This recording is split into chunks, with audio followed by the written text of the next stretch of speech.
Tuesday morning, and thanks for checking out this weather update on another very cold morning. Temperatures down into the single digits. At least we have another nice sunrise with plenty of sunshine. Probably throw in a few more clouds today, but we'll still see that sunshine from time to time.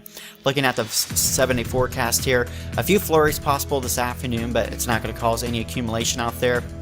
Tomorrow we should see more sunshine, getting gradually warmer each day as we go through the rest of this week, but we do have the risk of accumulating snow to watch out for as we go into Thursday. I do want to show you that system for Thursday. It looks like the snow showers would arrive Thursday afternoon, and then we'll see the snow showers continue all the way into Friday morning.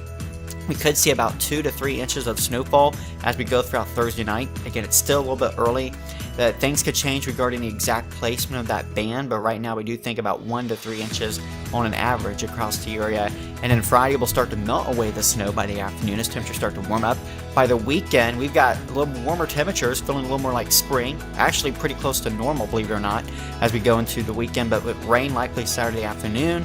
And then the wind will really start to pick up Saturday night and Sunday as we go into early next week. Looks like we'll see a return to some dry weather briefly on Monday. Temperatures don't look too bad though. Once we get past really Thursday, we're going to be looking at temperatures a little more seasonal, especially by the weekend and then early next week. So we're going to watch out for that snow on Thursday. In the meantime, enjoy the sunshine despite all that cold weather. Thanks for watching. Have a great day.